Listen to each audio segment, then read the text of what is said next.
सोहेल अख्तर, आप देख रहे हैं जनजन न्यूज। इस वक्त फिर से मैं झंझारपुर के दौरे पे हूँ। आप सब लगातार देख रहे हैं कि मैं झंझारपुर में लगा हुआ। इस वक्त शकील अहमद साहब जो कि केंद्रीय मंत्री जो कि भारत सरकार के केंद्रीय मंत्री रहे हैं, पूर्व केंद्रीय मंत्री भारत सरकार, और अगर बात करें तो इस वक्त में वो लोगों से बीच मिलते हुए नजर आए और जनसंपर्क किया कई गांवों में घूमकर, और उसके बाद उन्होंने पीसी किया और उसमें उन्होंने देश की हालात पर और इस वक्त के हालात पे बातें की। हर तरह की क्वेश्चंस उनसे की गई, हर तरह के सवालात किए गए जिसके वो संभलते हुए जवाब देते हुए। सभी जानते हैं कि प्रवक्ता कितने तगड़े हैं। वो अपनी सारी बातों को उन्होंने रखा है। बहुत ऐसी बातें हैं जिनको उन्होंने खुल के कहा है, कोई ऐसी सवाल नहीं जिसका उन्होंने जवाब नहीं दिया। तो चलिए आपको दिखवाते हैं सबसे पहले कि उन्होंने किस सवाल का किस तरह से जवाब दिया है। मित्रों का स्वागत है, आपका इस्तकबाल है। मेरे साथ आज इस चुनाव का समय है। चुनाव के समय स्वाभाविक रूप से हमारे यहाँ के जो प्रत्याशी हैं, हमारे गठबंधन के सुमन कुमार महासेठ जी, हम उनके समर्थन में आए हैं और उसी में एक आध जगह जनसंपर्क करके पत्रकार सम्मेलन में आपके साथ शामिल हुए।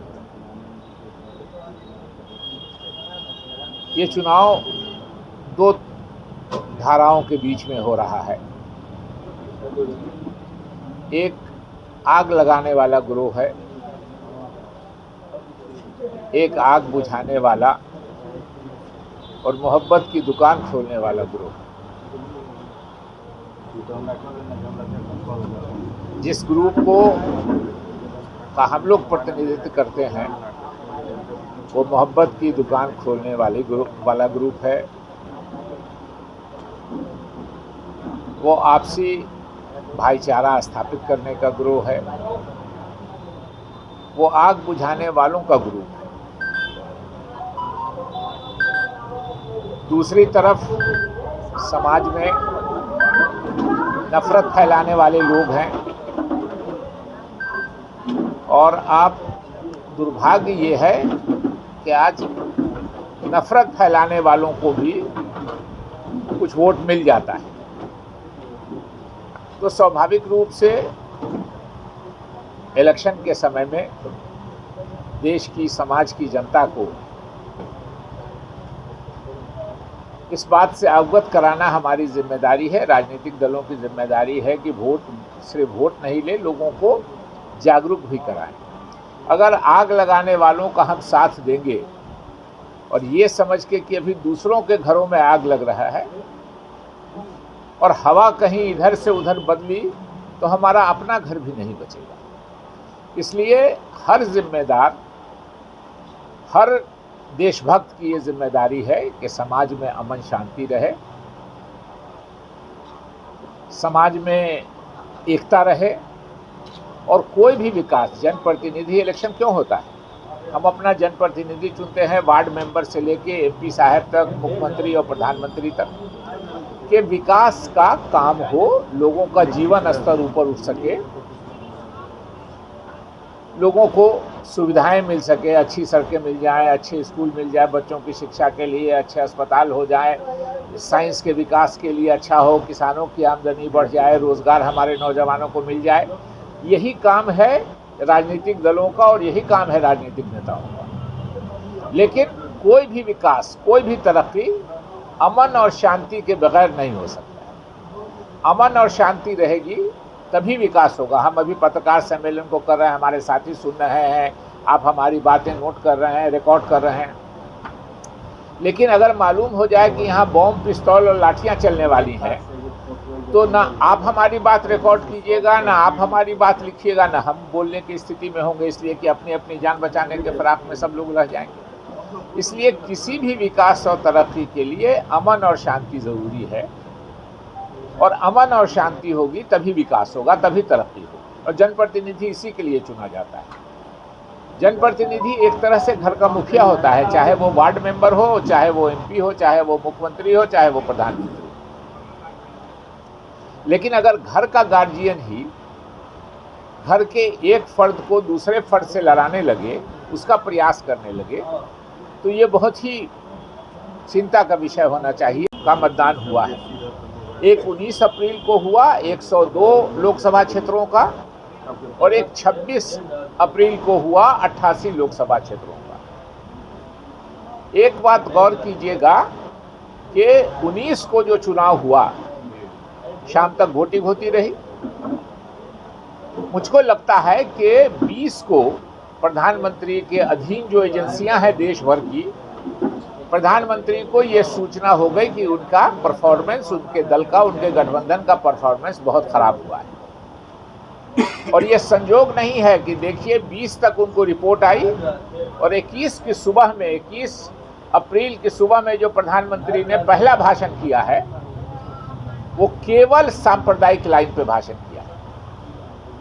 लगा ही नहीं कि देश का प्रधानमंत्री, देश का मुखिया, देश का गार्जियन ये बोल रहा है। आपस में लड़ाने की बात, और उसी मुद्दे को आज तक वो पकड़े हुए हैं। पिछले कुछ दिनों से प्रधानमंत्री सबका साथ सबका विकास की बात करते थे, और जाहिर है कि सबका साथ लेके ही हम सबका विकास करेंगे, लेकिन ये बातें उन्होंने छोड़ दिया। सबका साथ सबका विकास का नकाब फेंक दिया और आपस में सांप्रदायिक तौर पे लड़ाने के लिए भाषण करते रहे। और इस सांप्रदायिकता से सबसे ज़्यादा किसको घाटा है? बहुत लोगों को ये धोखा होता है कि जो अल्पसंख्यक है उसको घाटा है, समाज को घाटा है तो अल्पसंख्यकों को भी घाटा है, लेकिन सबसे ज़्यादा जो घाटा होता है वो बहुसंख्यक समाज को होता है। आज हमारे देश में बेरोजगारी 45 सालों में सबसे ज़्यादा बेरोजगारी है। कौन समाज सबसे ज़्यादा बेरोजगार है? जिसकी संख्या ज़्यादा है। संख्या किसकी ज़्यादा है इस देश में? ये आप लोग, हम लोग सब जानते हैं। सबसे ज़्यादा जिसकी संख्या है उसको घाटा है। किसानों की आमदनी, जिसको प्रधानमंत्री ने कहा था कि हम 2022 तक किसानों की आमदनी दुगुनी हो जाएगी, नौजवान सबसे ज़्यादा बहुसंख्यक समाज का बेरोजगार है। हमारा किसान सबसे ज़्यादा बहुसंख्यक समाज का किसान है जिसकी आमदनी तो कम है। और ये बात करें कि हम बहुसंख्यक के शुभचिंतक हैं, अल्पसंख्यक के हम विरोधी हैं। जिसके आप शुभचिंतक होने का नाम ले रहे हैं उसी को सबसे ज़्यादा घाटा पहुंचा रहे हैं, उसी को सबसे ज़्यादा नुकसान पहुंचा रहे हैं। तो ये न अल्पसंख्यक के शुभचिंतक हैं, न ये बहुसंख्यक के शुभचिंतक हैं। ये केवल अपने शुभचिंतक हैं कि ये समाज को लड़ा के कि इस तरफ ध्यान नहीं जाए लोगों का। और हमारे भ्रष्टाचार को, अभी जो इलेक्ट्रल बॉन्ड में भ्रष्टाचार हुआ है आप सब लोगों ने देखा होगा कि नकली दवा, जाली दवा बनाने वालों के यहाँ छापा पड़ा।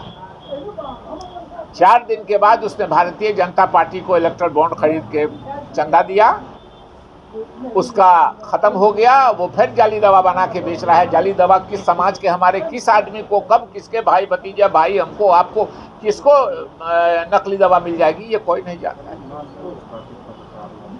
तो जो एक कंपनी है जिसको 111 करोड़ रुपए के घाटा में है चल रही है, जो कंपनी 111 करोड़ के घाटा में चल रही है, उसने 1200 करोड़ रुपया चंदा दिया है भारतीय जनता पार्टी को। कहां से आया?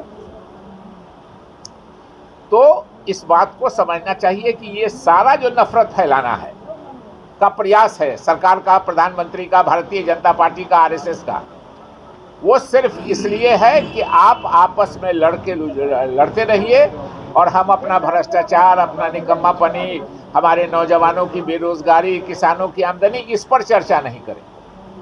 सिर्फ सेना को पेंशन नहीं देना पड़े रिटायर्ड सैनिकों को हमारे, उसके लिए वो सेना की परमानेंट बहाली एक तरह से ख़त्म करके 75% ख़त्म करके अग्निवीर योजना ले आए। सिर्फ हमारी कांग्रेस का शासन था, यूपीए का शासन रहा। लगभग 7-8-10 हज़ार की आबादी है, वोटर होंगे वहाँ 5-6 हज़ार देवधा में। मैं परसों था वहाँ, मैंने पूछा आप लोगों के इलेक्शन के बाद कोई एमपी आए? इसी पार्लियामेंट में है। बोला नहीं, हम लोग नहीं पहचानते हैं, कोई एमपी को नहीं पहचानते हैं। मधुबनी लोकसभा में भी हम पूछा, बोला नहीं आए नहीं। एमपीज ने समझ लिया कि हमको मोदी जी का जो ये सांप्रदायिक पॉलिटिक्स है, इसके वजह से लोग हमको आंख बंद करके वोट देंगे। पहले बार तो दे दिया, अब इस बार सारे एमपीज को परेशानी हो रही है।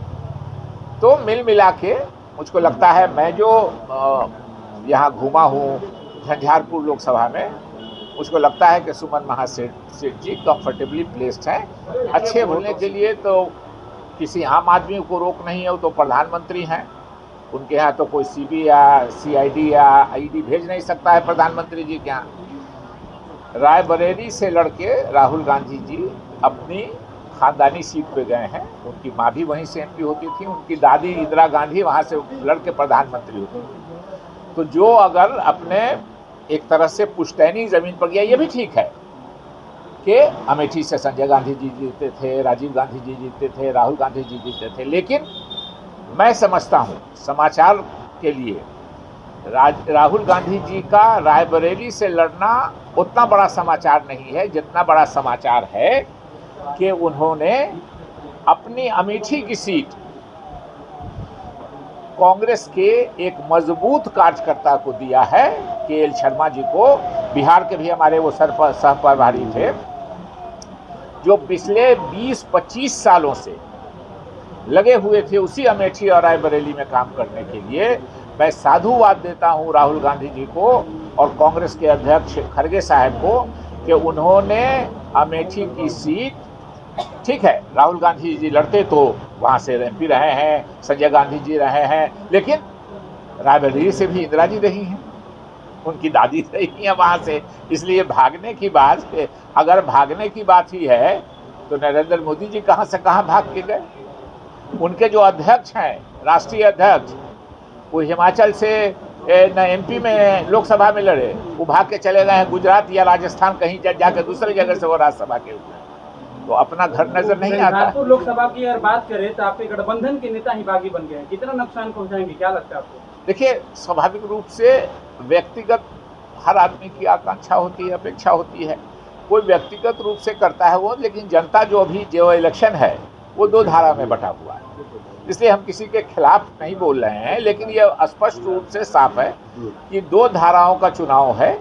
आपको चुनना है आम लोगों को कि आप कौन धारा चुनेंगे, मेल मोहब्बत प्रेम कराने वाली धारा चुनेंगे या दंगा फसाद कराने वाली धारा चुनेंगे, ये जनता पर निर्भर करता है। कई कांग्रेसी नेता कहे हैं कि प्रियंका गांधी वायनाड से लड़ सकती हैं, 2 सीट पर अगर राहुल गांधी लड़ते हैं तो 1 सीट पे फिर चुनाव के बाद इस्तीफा देंगे, उपचुनाव में प्रियंका गांधी करेंगी। देखिए, ये हाइपोथेटिकल बात क्या होगी क्या नहीं होगा आज की तारीख में।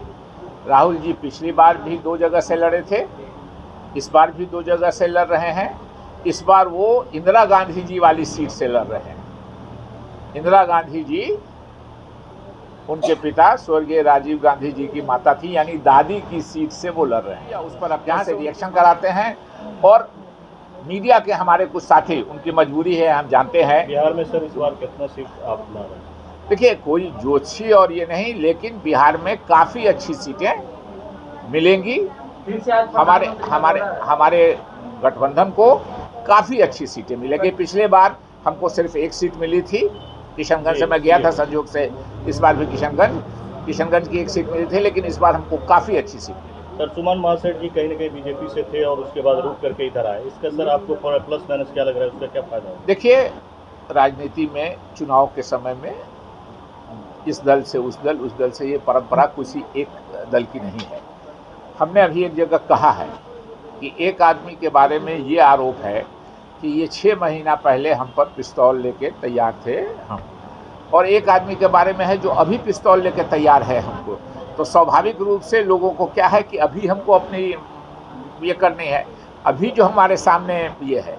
और इलेक्शन में हमारे पार्टी में थे अशोक चौहान जी, प्रधानमंत्री का भाषण है कि उन्होंने आदर्श घोटाले में उनका नाम लिया और उन्होंने जैसे बीजेपी छोड़ के कांग्रेस छोड़ के बीजेपी ज्वाइन किया, उनको राज्यसभा का मेंबर बना दिया।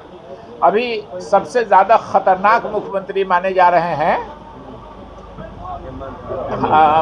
असम वाले हेमंत बिस्वा शर्मा, हमारी पार्टी में थे और उनको ले जाके उन्होंने तो चुनाव के समय में ही गए, तो चुनाव के समय में इस पार्टी से उस पार्टी में। लेकिन अगर आपने आज कह दिया कि हम अब इस नीति को नहीं मानते हैं, हम इस नीति पे हैं, तो स्वाभाविक रूप से आज की तारीख में महासेठ जी हमारी नीतियों को मान रहे हैं, हमारे गठबंधन की नीतियों को मान रहे हैं। इसलिए सारे साथी जो नीतियों पर विश्वास करते हैं।